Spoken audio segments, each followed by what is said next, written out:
पंक्तियां डेडिकेट करेंगे भाई साहब को। परिंदों को दी नहीं जाती तालीम उड़ानों की, परिंदों को दी नहीं जाती तालीम उड़ानों की, वह खुद ही तय करते हैं मंजिल आसमानों की, वह खुद ही तय करते हैं मंजिल आसमानों की। जज्बा होता है जिनमें आसमान में छा जाने का, वह नहीं करते परवाह नीचे गिर जाने का। भारत माता की वंदे, भारत माता की। अब आपके बीच भाई साहब, श्रीमान भाई साहब।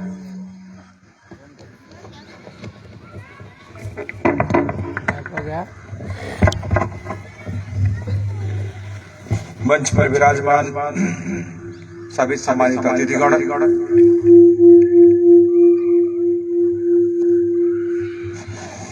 मेरे सामने उपस्थित देवियों, सज्जनों, पत्रकार बंधुओं, बड़ी देर से आपका कार्यक्रम चल रहा है, समय भी ठंडक का है। कुछ बातें आपके सामने मैं करूंगा। पहली बात तो आनंद का विषय यह है कि इस ठंडक में भी इतनी बड़ी संख्या में आप सब बैठे हैं, और बड़ी आनंद की बात यह है कि हमारी बहनें भी बहुत बड़ी संख्या पर यहाँ पर बैठी है विराजमान। आज का ये कार्यक्रम कोई राजनीतिक कार्यक्रम नहीं है, आज का ये कार्यक्रम सकल हिंदू समाज का कार्यक्रम। दुनिया में बहुत सारे लोग मिलेंगे, अनेक पंथ के लोग मिलेंगे। दुनिया में धर्म के नाम पर अगर हम देखेंगे तो एक ही धर्म है जिसका नाम है सनातन धर्म, उसी को हिंदू धर्म कहा जाता है। अनेक बार लोग प्रश्न करते हैं कि हिंदू कौन है। स्वामी विवेकानंद कहते हैं कि गर्व से कहो हम हिंदू हैं। तो मैं अनेक बार लोगों से पूछता हूं कि आपको किस बात का गर्व है कि आप हिंदू हैं। हम गर्व से कहे हिंदू हैं कि गर्व से कहो हम हिंदू हैं, उससे अच्छा है कि हमें हिंदू होने का गर्व है, ये बात हम कहें। किस बात का गर्व है तो हम जाएंगे हमारे शास्त्रों के अंदर धर्म की परिभाषाएं दी गई हैं, धर्म की व्याख्या है। भागवत के अंदर भी 4 बातें मिलेंगी, बाकी जगह गीता में भी 10 बात मिलेगी धर्म की। धर्म की जो ये बातें हैं उनको हम धर्म के मूल तत्व कहते हैं। इन मूल तत्वों को हमारे यहाँ जीवन मूल्य कहा जाता है। जीवन मूल्य जीवन लगाने से बनता है, जब जीवन लगाया जाता है तो वो मूल्य स्थापित होता है। हमारे पुरखों ने अपना जीवन लगा करके मूल्यों की स्थापना किया है।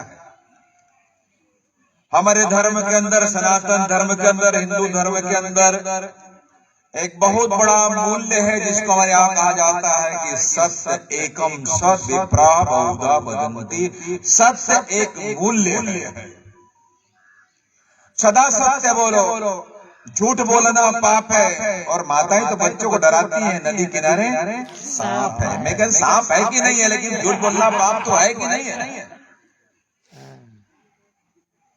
और नायिका भी अपने नाये को डराती है कि झूठ बोलेंगे तो कौवा काटेगा, अर्थात सत्य बोलो। एकम सद विप्राह बहुधा वदन्ति। ये सत्य स्थापित हो गया पूरी दुनिया में, किसके कारण से? तो यहाँ से 100 किलोमीटर अयोध्या की धरती पर राजा हरिश्चंद्र पैदा हुए थे। आज दुनिया में सत्यवादी राजा के नाम से कोई स्थापित है तो राजा हरिश्चंद्र के नाम से स्थापित है। ये भारत की धरती से निकले हैं सत्यवादी राजा हरिश्चंद्र। पत्नी को भी कहते हैं कि टैक्स दिए बिना पुत्र की मृत्यु के बाद उसका अंत्येष्टि करने नहीं दूंगा। पत्नी कहती कि यहाँ कौन है, यहाँ आप हैं, मैं हूँ, आप मेरे पति हैं, मैं आपकी पत्नी हूँ, ये हम दोनों का पुत्र है, आपकी जिम्मेदारी नहीं बनती क्या इसकी अंत्येष्टि करने की? सब जिम्मेदारी बनती है, कोई देख नहीं रहा, फिर भी हमारा धर्म, हमारा उसका मूल तत्व देख रहा है, हमारा कर्तव्य हमें देख रहा है, हमारा कर्तव्य कहता है कि यहाँ जो आएगा उससे टैक्स लेकर, कर लेकर अंत्येष्टि करने देंगे। आप टैक्स दिए बिना पुत्र रोहित की अंत्येष्टि नहीं कर सकती। रानी तारा अपनी साड़ी फाड़ करके देती है, भगवान प्रकट होते हैं, सत्य की परीक्षा पूरी होती है। लेकिन सत्य को राजा हरिश्चंद्र ने अपना जीवन लगा करके सत्य को स्थापित किया। हमारे धर्म का, सनातन धर्म का, हिंदू धर्म का जो सबसे बड़ा मूल्य है वो सत्य के रूप में स्थापित है। हमारे समाज का प्रत्येक व्यक्ति सत्य की खोज में लगा रहता है, और इसमें अनेक बार कहता हूँ कि सत्य की खोज के लिए ही पूर्णिमा के दिन, अमावस्या के दिन सत्यनारायण भगवान की कथा हमारे घरों घरों में होती थी। आज हो रही है कि नहीं हो रही है? हमको करना है, सत्य ढूंढना है तो हमको करना ही पड़ेगा। सत्यनारायण भगवान की कथा केवल एक और कथा मात्र नहीं है, ये सत्य की खोज है। आपको अच्छा लगे तो जोर से ताली बजा सकते हो, धीरे से मत बजाइए। ये सत्य की खोज, सत्य की खोज में हमारे यहाँ के लोग अपना जीवन लगाया, तब जाकर के सत्य को स्थापित किया। भाइयों बहनों, हमारे यहाँ एक और बात कही जाती है कि सत्य के साथ में अहिंसा भी हमारे जीवन का एक मूल्य है। अर्थात जो हिंसा को दूषित मानता है वही हिंदू है, हिंसक विचार को दूषित मानता है वही हिंदू है, हिंसक कर्म नहीं करता है वही हिंदू है। हमारे यहाँ अहिंसा परमो धर्म कहा जाता है। अहिंसा परमो धर्म स्थापित करने के लिए दो नाम बड़े आदर के साथ लिए जाते हैं, भगवान महाबुद्ध का नाम और महावीर का नाम। भगवान महावीर और बुद्ध ने अपने जीवन से अहिंसा को स्थापित किया। हमारे यहाँ गांव का सामान्य आदमी भी जब रास्ते में चलता है तो देखता है पैर के नीचे चींटी तो नहीं आ रही है, चींटी बचाकर महान अहिंसा जैसे जीवन मूल्य को गांव का अनपढ़ व्यक्ति भी स्थापित करने में अपना योगदान देता है। जीवन लगाकर अहिंसा को हम स्थापित करते हैं। बंधुओं, हमारे समाज के अंदर एक और कहा जाता है, हमारा धर्म दान की शिक्षा देता है। दान क्या है? दान जगत का प्रकट धर्म है, इसको तो देना ही पड़ता है। आप देखेंगे ये आपके सामने आएगी, खिचड़ी का पर्व आएगा, मकर संक्रांति का पर्व आएगा। हमको तो ठीक से मालूम है, हमारी माँ कहती थी कि पहले 5 मुट्ठी खिचड़ी निकाल दो, उसके बाद कुछ खाना।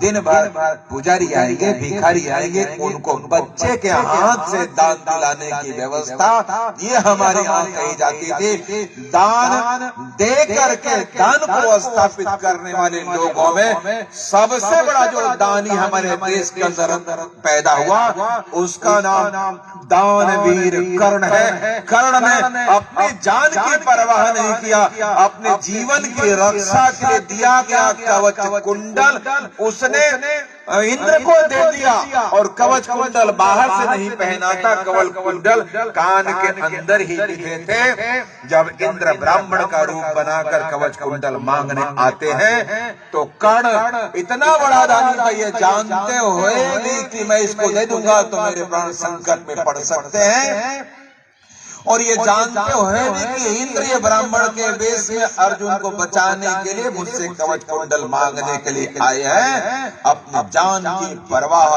न करते हुए दान को स्थापित करने के लिए बाण से अपने कान को खरोच खरोच करके, कान को उसकी खाल को उधेड़ करके कवच कुंडल निकाल करके अपने हाथों से इंद्र को देता है। अपना जीवन लगाकर कर्ण दान जैसे महान मूल्य को स्थापित करने का काम किया, जिसके लिए हमारे यहाँ बच्चा इस काम में लगा रहता है। हमारे एक बात और कही जाती है, क्या कही जाती है? गौ सेवा करो, गाय का पालन करो, गाय माँ की पूजा करो। गाय ही वह देव है, गाय ही वह जीव है। हमारे पैदा होने के बाद हमारी माँ का दूध या गाय का दूध हम अपने जन्म से लेते हैं। जीवन भर गाय हमारा पोषण करती है और मरते समय, मरने के बाद भी बैतरणी पार कराने वाली वही गाय, जिसकी पूंछ पकड़ करके हम वैतरणी पार करते हैं। उस गाय की सेवा, उस गाय की पूजा, उस गौ सेवा को हमारे यहाँ एक मूल्य के रूप में माना गया। और अयोध्या के राजा, जिनको महाराज दिलीप कहते हैं, दिलीप ने गाय की रक्षा के लिए जब शेर ने आक्रमण कर दिया तो शेर को उन्होंने कहा कि मैं गाय की रक्षा करूंगा। तो शेर ने कहा मेरा भोजन है, मेरा शिकार है, मैं खाऊंगा। उन्होंने कहा मैं गाय की रक्षा करूंगा। उसने कहा मुझे भी खाना है, आप बताइए मैं क्या खाऊं?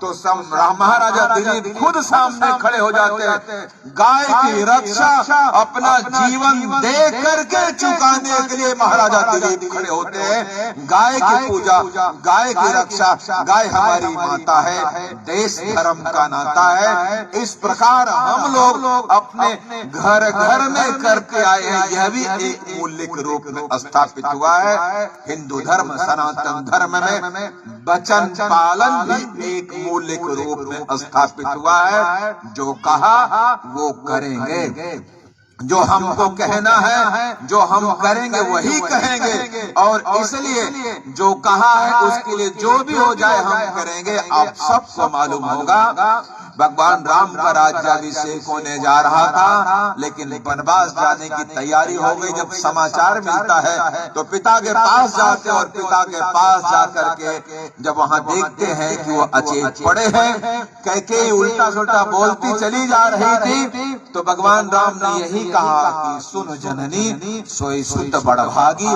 जो पितुमातु वचन अनुरागी। और फिर उन्होंने कहा रघुकुल रीति सदा चली आई, प्राण जाहि पर वचन न जाई। अपने प्राण को दे करके भी वचन का पालन हमारे समाज में किया जाता था, तब जाकर के हमारा धर्म महान था, हमारा धर्म दुनिया में श्रेष्ठ था, हमारा धर्म दुनिया का मार्गदर्शन करता था। इस महान धर्म को हमारे पुरखों ने अपने जीवन को देकर स्थापित किया। हमारे धर्म के अंदर सहिष्णुता है, हमारे धर्म के अंदर लचीलापन है, हमारे धर्म के अंदर सबको साथ लेकर के चलने के लिए कहा जाता है। हमारा धर्म ही सभी पंथों का आदर करने की शिक्षा देता है। हमारा ही धर्म ही दुनिया में एकमात्र धर्म है जो कहता है वसुधैव कुटुंबकम। हमारा धर्म ही दुनिया में एकमात्र धर्म जो कहता है सर्वे भवन्तु सुखिनः सर्वे सन्तु निरामया, दुनिया में सब सुखी रहें। ये हिंदू धर्म ही कहता है।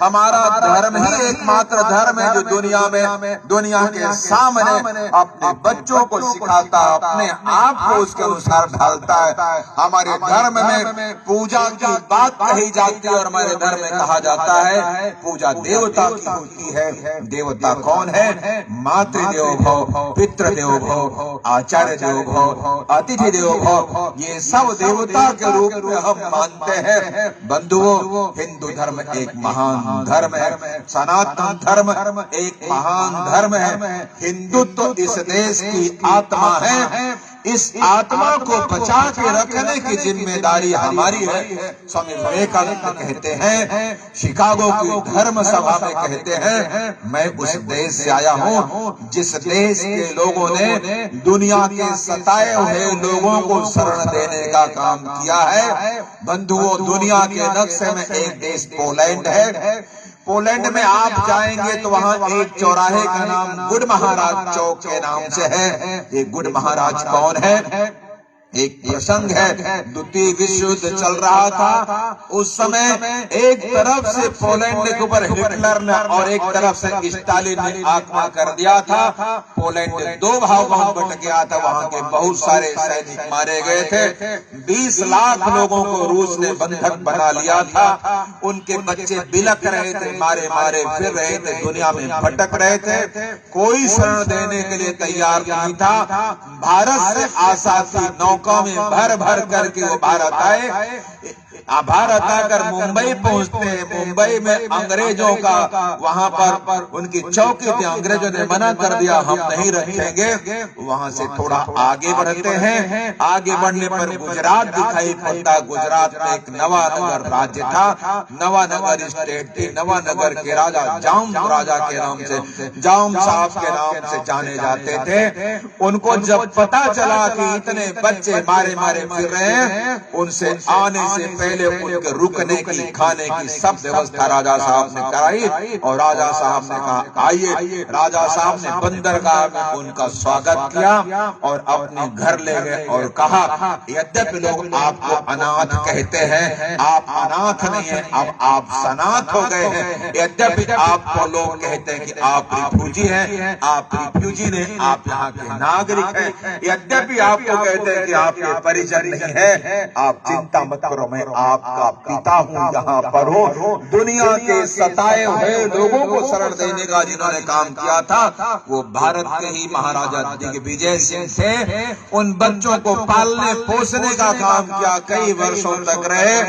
अनेक वर्षों के बाद जब पोलैंड स्वतंत्र हुआ, पोलैंड के लोग शासन पर आए। उन्होंने देखा हमारे लोग कहाँ हैं। भारत में इतने हजार बच्चे थे जिनको पोलैंड की भाषा भी पढ़ाई गई थी, भारत से संस्कार भी मिले थे। वो आते हैं, इन बच्चों को लेकर के जाते हैं। इन्हीं बच्चों में आगे चल करके एक पोलैंड का राष्ट्रपति बनता है। उसने पोलैंड की संसद में महाराजा दिग्विजय सिंह की मूर्ति लगवाई और चौराहे पर मूर्ति लगवा करके कहा, ये हमारे बापू हैं, पोलैंड के बापू महाराज दिग्विजय सिंह है।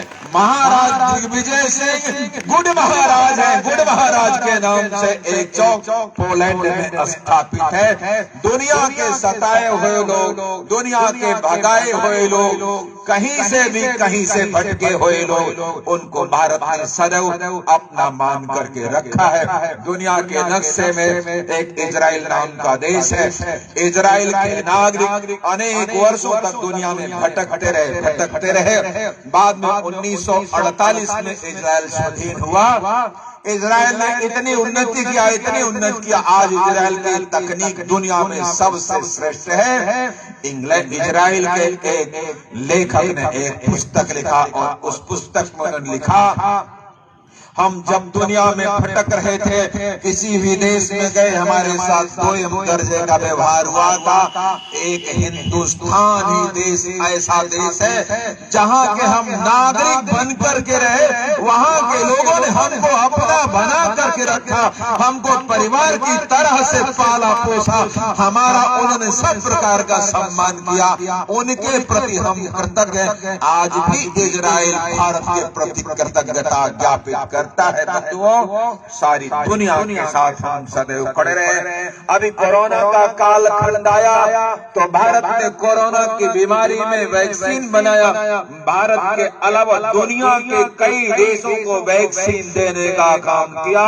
अभी अफगानिस्तान के अंदर अफरा-तफरी थी। अफगानिस्तान को लगातार गेहूं देने का काम, आटा देने का काम, दुनिया के कई लोगों की आपदा विपदा में उसके साथ दवाई, भोजन, अनेक प्रकार की सुविधाएं पहुंचाने का काम, देने का काम आज भी भारत कर रहा है। अपने उन मूल्यों को स्थापित करने की दिशा में आज भी भारत लगा है। लोग कहते हैं कि हिंदू कौन है? मैं कहता हूँ जो चींटी को भी आटा चराने का काम करता है वो हिंदू है। लोग कहते हैं हिंदू कौन है? जो तवा की पहली रोटी गाय को खिलाता है वो हिंदू है। लोग कहते हैं हिंदू कौन है? जो अंतिम भोजन रोटी कुत्ते के लिए भी रखता है, वो हिंदू है। लोग कहते हैं हिंदू कौन है? जो नारी का, महिलाओं का सम्मान करता है। यत्र नारीस्तु पूज्यन्ते रमन्ते तत्र देवता। जहाँ नारी का सम्मान होता है वहाँ देवता निवास करते हैं। इस बात को जो मानता है वो हिंदू है।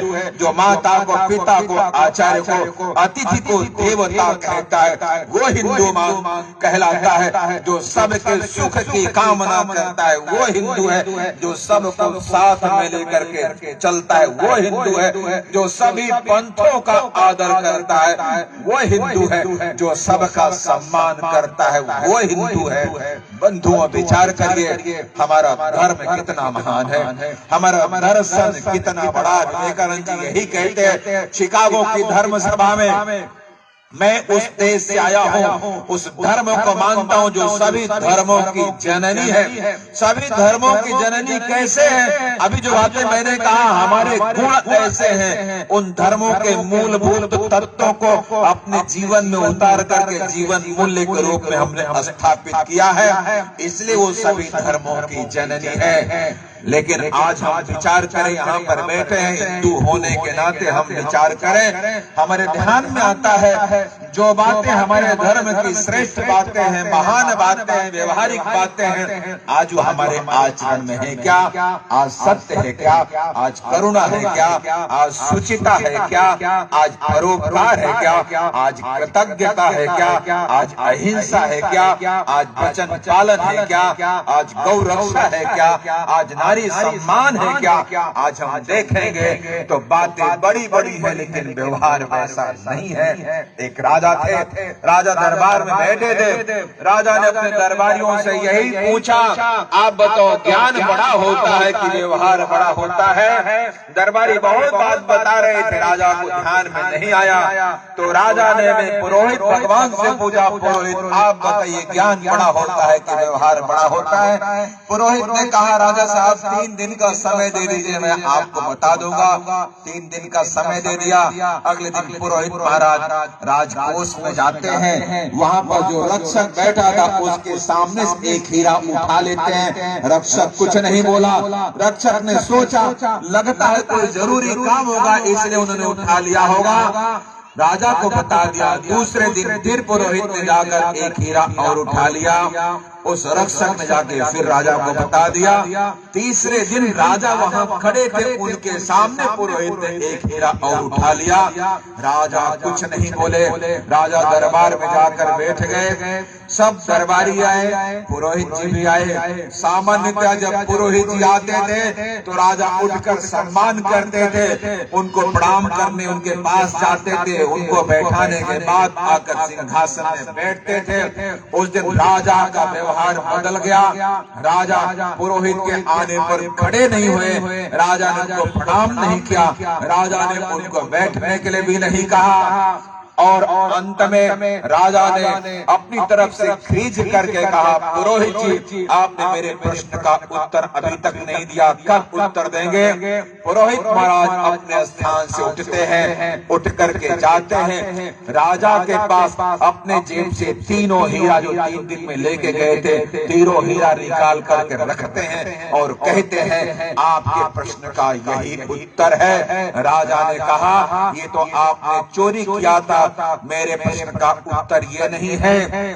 पुरोहित महाराज ने राजा को समझाया, राजा आप अभी भी नहीं समझ रहे हैं। मैं जब आता था आप खड़े होते थे, मैं जब आता था आप मुझे प्रणाम करते थे, मैं जब आता था आप मुझे बैठाने के बाद अपने आसन पर बैठते थे। क्यों ऐसा करते थे? इसलिए ऐसा करते थे कि मैं ज्ञानी था, ज्ञानी पहले भी था, ज्ञानी आज भी हूँ, मेरे ज्ञान में कोई कमी नहीं है। 3 दिनों से मैंने हीरा चुरा कर अपना व्यवहार खराब कर लिया, इसलिए आपका व्यवहार खराब हो गया। ज्ञान और व्यवहार में अंतर हो गया। ज्ञान बड़ा है कि व्यवहार बड़ा है? जहाँ ज्ञान युक्त व्यवहार है वही ज्ञान और व्यवहार मिलकर के व्यक्ति को बड़ा बनाने का काम करता है। जहाँ कथनी करने में अंतर हो जाता है वहां पर हम कुछ नहीं कर सकते। पुरखों की दी हुई पूंजी को भी हम खत्म कर देंगे। हमारे पुरखों ने हमें जो पूंजी दी है वो बहुत बड़ी पूंजी है। उस पूंजी को संजो के रखना, उस पूंजी को बचा के रखना और उस पूंजी को और बढ़ाने की जिम्मेदारी हम सब की है। हम विचार करें। विवेकानंद कहते हैं गर्व से कहो हम हिंदू हैं। हमें किस बात का गर्व है? जितनी बातें मैंने कही, इन बातों का हमें गर्व है। इन बातों को आज हम जीवन में उतारते हैं क्या? जरा विचार करिए। विवेकानंद दूसरी बात कहते हैं, क्या कहते हैं? जहां हिंदू बटा वहीं देश, जहां हिंदू घटा वहीं देश बटा। हिंदू कहाँ घटता है? जहां हिंदुत्व घट जाता है। हिंदू कहाँ घटता है? जहां हिंदू का विचार मर जाता है। हिंदू कहाँ घटता है? जहां हिंदू की संख्या कम हो जाती है। हिंदू कहाँ घटता है? जहां विचार और व्यवहार में अंतर हो जाता है, वहां हिंदू घटता है, वही देश बढ़ता है। आज कश्मीर के पंडित दर दर भटक रहे हैं। आज कश्मीर में क्या स्थिति हो गई है? आज हम देख सकते हैं बांग्लादेश हमारे पड़ोस में, वहाँ की स्थिति क्या बन गई है। बांग्लादेश में ढाकेश्वरी माता कभी भारत के अंदर होती थी। बांग्लादेश का एक एक इंच जमीन भारत का हिस्सा था। हम भूले नहीं है, हमको भूलना भी नहीं है। पाकिस्तान के अंदर हिंगलाज माता मंदिर को हम भूले नहीं है। तक्षशिला को हम भूले नहीं है। पाणिनि का जो स्थान है, साधना का स्थान, वो हम भूले नहीं है। लौ का जो लौपुर है वो भूले नहीं है। कुश का जो कुशपुर है वो हम भूले नहीं है। भगत सिंह की जो जन्म स्थली है वो हम भूले नहीं है। हमको याद रखना है वहाँ हिंदू आपस में एक दूसरे के साथ में मिल करके रहता तो आज ये स्थिति ना आती। हमको विचार करना है। एक व्यक्ति होने के नाते भी हमको अच्छा होना पड़ेगा। व्यक्ति अच्छा होता है तो समाज अच्छा होता है, समाज अच्छा होता है तो राष्ट्र अच्छा होता है, राष्ट्र अच्छा होता है तो सब अच्छा होता है। व्यक्ति के नाते ही सही, नागरिक के नाते ही सही हमारे कुछ कर्तव्य हमारे पुरखों ने बताए हैं। आप सब जानते हैं, आप अपने घर में बोलते भी है। हमारे धर्म के मानने वाले, जानने वाले, उसका विस्तार करने वाले लोगों ने आपको बताया भी है। आप कहते हैं, मेरे साथ बोलिए, आप रोज कहते हैं, पूजा के बाद कहते हैं, क्या कहते हैं? धर्म की जय हो। क्या बोलते हैं? धर्म की, हाथ उठा के बोलिए, धर्म की जय हो। धर्म की, ये धर्म की जय क्या है?